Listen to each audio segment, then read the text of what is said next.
వాళ్ళు వండర్ అయిపోయారు madam. ఎంబటే call చేశారు నాకు.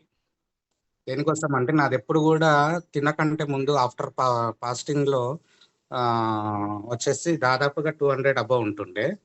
పోస్ట్ లంచ్ లో 300 వరకు ఉంటుండే మేడం. అసలు మెరాకిల్ ఏంటంటే వన్ 120 ఫాస్టింగ్ లో వచ్చింది. పోస్ట్ లంచ్ లో వచ్చేసి 160 ఏమో వచ్చింది మేడం. వాళ్ళు ఫోన్ చేసి రామకృష్ణ అంటే నేను హెల్త్ ఫీల్డ్ మేడం, నేను హెల్త్ ఫీల్డ్ లో ఉంటాను. రామకృష్ణ అన్న, ఈ రిపోర్ట్ కరెక్టేనా, మీదేనా, కాకపోతే మా వాళ్ళు ఏదన్నా మిస్టేక్ చేసిర్రా అని చెప్పేసి అడిగారు. అడిగితే ఎప్పుడంటే తను రెగ్యులర్ గా చెక్ చేసేది. తను కూడా చెప్పేది, ఆమె పేరు సుజాత, నిత్య డయాగ్నోస్టిక్ సెంటర్ సిస్టర్ అంటాను నేను ఎప్పుడు, అన్న అన్న అంటుంటది. అయితే లేదు తల్లి, లేదన్నా నాకు మళ్ళీ ఒకసారి అవసరం పడితే రేపు కానీ ఎల్లుండి కానీ మళ్ళీ ఇవ్వండి అని ఉన్నది. నాకు ఎందుకో డౌట్ వస్తుంది, మా వాళ్ళు ఏదో మిస్టేక్ చేసినట్టున్నారు, సారీ అన్న అని చెప్పింది తను. అంటే లేదు తల్లి, నేను ఈ బయోటోరియం అని చెప్పేసి వాడుతున్నా. అప్పటికి నా చేతికి ఉన్నది మేడం, తను గ్రహించలేదు. అంటే ఇప్పుడున్న రిస్క్ బెల్ట్, అంటే ఇప్పుడు స్మార్ట్ వాచెస్ వచ్చినాయి కదా మేడం, అన్న ఏదో స్మార్ట్ వాచ్ పెట్టిందని అనుకున్నది ఆమె. తర్వాత నేను చెప్పినాను, లేదు తల్లి ఇది పరిస్థితి, నేను ఇట్లా ఈ రకంగా వాడుతున్నాను, రిస్క్ బెల్ట్ వాడినాను, చేతికుండే, నువ్వు గమనించినావు అంటే, అవునన్నా నేను ఏదో స్మార్ట్ వాచ్ అనుకున్నా, నేను అదేదో కొంచెం పెద్దగా అనిపించింది అని చెప్పేసి అన్నది. అంటే లేదు తల్లి అని చెప్పేసి చెప్పిన. తాను ఇమ్మీడియట్లీ నేను తీసేసుకుంటాను, మా అమ్మకి తనకి ఎక్స్ప్లెయిన్ చేసినాం. చేసి చెప్తే, అన్న నేను ఇమ్మీడియట్లీ తీసేసుకుంటా అన్న, నాకు పంపించేసేయండి అని చెప్పేసి తను రిక్వెస్ట్ చేసింది మేడం.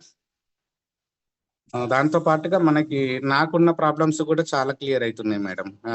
అంటే స్ట్రెస్ అనేది లేదు. ఒకవేళ స్ట్రెస్ ఉన్నా కూడా మ్యాగ్నెటిక్ ఒక 5 నుంచి 10 నిమిషాలు పెట్టుకుంటే ఆటోమేటిక్ గా నేను స్ట్రెస్ నుంచి బయటపడిపోతున్నాను అన్నట్టుగా. చాలా అద్భుతమైన గ్యాస్ట్రిక్ ప్రాబ్లం కూడా ఉండే, గ్యాస్ట్రిక్ ప్రాబ్లం కూడా పోయింది. చాలా అద్భుతంగా ఉంది మేడం. మా మిస్సెస్ కి బ్యాక్ పెయిన్ ఉండిండే ఇప్పుడు మొన్న జైపాల్ సారు, నవీన్ సార్ కూడా మా ఇంటికి వచ్చి రావడం జరిగింది మేడం. మా మేడంని అడిగితే, యాక్చువల్లీ నేను మర్చిపోయినా బ్యాక్ పెయిన్ ఉన్న సంగతి కూడా. అంటే డాక్టర్ కి చూయిస్తున్నా, తను వాడుతుంది సర్లే అన్నట్టు నేనున్న బిజీలో నేను కూడా పెద్దగా కాన్సన్ట్రేషన్ చేయలేదు. ఎప్పుడోసారి చెప్తుండే, అంటే అంతకు ముందు రెగ్యులర్ చెప్తుండే, నాకు ఇంకా తగ్గుతలేదు, ఆ డాక్టర్ దగ్గరికి పోయినా, లేదంటే వేరే డాక్టర్ని చూడు, వేరే డాక్టర్ దగ్గర చూయించు, అది ఇది అని చెప్పేసి. మా ఆమె కొట్లాడేది, ఏమన్నా అంటే బయట వాళ్ళకైతేనేమో ఉరికిపోయి చూపిస్తావు, నాకేమో చూపియవు అని. బ్యాక్ పెయిన్ వస్తుందంటే పట్టించుకుంటలేవు అని చెప్పేసి. ఈ బైటోరియం ఎప్పుడైతే ప్రొడక్ట్ తీసుకున్నామో ఆ రోజు నుంచి ఒక వారం 10 రోజులు ఒకసారి చెప్పింది మేడం. ఆఫ్టర్ ఏం చేస్తుందంటే ఆ ముచ్చటనే చెప్పట్లే. నేను కూడా మర్చిపోయినా. జైపాల్ సారు, నవీన్ సార్ మా ఇంటికి వచ్చినప్పుడు ఆ రోజు వీడియో తీసుకున్నారు. అంటే మాట్లాడడం జరిగింది అన్నట్టుగా. మాట్లాడడం జరిగితే నాకు అప్పుడు గుర్తొచ్చింది, ఈమెకు బ్యాక్ పెయిన్ ఉండే కదా, నిజంగానే బాగా సతాయిస్తుండే నన్ను కూడా, చూయించమని చెప్పేసి. ఇప్పుడు గుర్తు చేస్తున్నాను. ఈ మా మిస్సెస్ చెప్పిన విషయం ఏంటంటే, ఈ బైటోరియం ఉన్నంత వరకు నా ఇంట్లో బ్యాక్ పెయిన్ నా దరిదాపులో కూడా రాదని చెప్పి జైపాల్ సార్కి, నవీన్ సార్కి చెప్పింది మేడం. అసలు వండర్ఫుల్ రిజల్ట్ అది. తనకి కూడా కొంచెము సైక్లింగ్ ప్రాబ్లం కూడా ఉండే మేడం, కొంచెము సైక్లింగ్ ప్రాబ్లం కూడా డిస్టర్బ్ అయ్యిండే. అది కూడా రెగ్యులర్ అయింది మేడం ఇప్పుడు. యాక్చువల్లీ నేను గైనకాలజిస్ట్ని కల్పిద్దామని అనుకున్నాం మా మేడంని. ఆ ఆలోచన వచ్చింది. సరే ఇంకో నెక్స్ట్ మంత్ చూద్దాము, చూస్తే ఏమవుతుందో చూద్దామని అనుకున్నాను.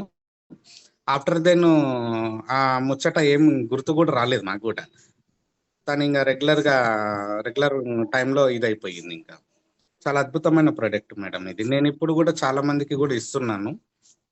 మా మా మామ ఉంటాడు, ఏజీ హాస్పిటల్ పేషెంట్ మేడం తను, రాజు మామ, మా మామ. తను కూడా ఇంత చిన్నగా జస్ట్ ఇట్లా ఉప్మా దాంట్లో పెట్టుకొని, అదేమంటారు మేడం, చారేసుకొని తినేది. ఇప్పుడు ఉదయం పూట 4 దోశలు తింటుండు మేడం ఆయన. మామూలు పర్సన్ అవుతారు. రాజు అసలు అద్భుతమైన ప్రొడక్ట్ ఇచ్చినావు రాజు అని చెప్పేసి. చాలా సంతోషంగా ఉంది మేడం. దీంట్లో ఒకటి ఏంటంటే మేడం, ఆరోగ్యము ఆశీర్వాదం ఉంది మేడం. మనం ఆరోగ్యం ఇస్తున్నాం జనాలకి, వాళ్ళు మనకు బ్లెస్సింగ్స్ ఇస్తున్నారు మేడం. నేను ఈ ఫీల్డ్ లో దాదాపుగా ఒక 16 ఏళ్ళు ఉన్నాం మేడం. మార్కెటింగ్ ఫీల్డ్ లో ఉండి నేను పేషెంట్స్ ని రెఫర్స్ చేస్తుంటాను, కానీ నేను ఏ రోజు కూడా పైసలు తీసుకోలేదు. దేవుడు ఈ రోజు నాకు ఏమి ఇచ్చినానంటే, దేవుడు ఇప్పుడు నాకు డైరెక్ట్‌గా నువ్వు పేషెంట్స్‌కి మంచి చెయ్యి. నేనే నీకు ఆదాయం ఇస్తా అని చెప్పి చెప్పడం జరిగిందని నేను అనుకుంటున్నాను మేడం. ఆశీర్వాదంతో పాటు ఇన్ని రోజులు కూడా ఆశీర్వాదం తీసుకున్నావు. నీ దగ్గర ఆదాయం లేదు. దాంతో పాటుగా ఈ 2 కూడా నీకెప్పుడు కూడా ఇస్తాను నేను. తీసుకో అని చెప్పేసి ఈ బాయిటోరియంని నాకు పరిచయం చేసిండని చెప్పేసి దేవుడు పరిచయం చేసిండని అనుకుంటున్నాను. మా అప్‌లైన్ వచ్చేసి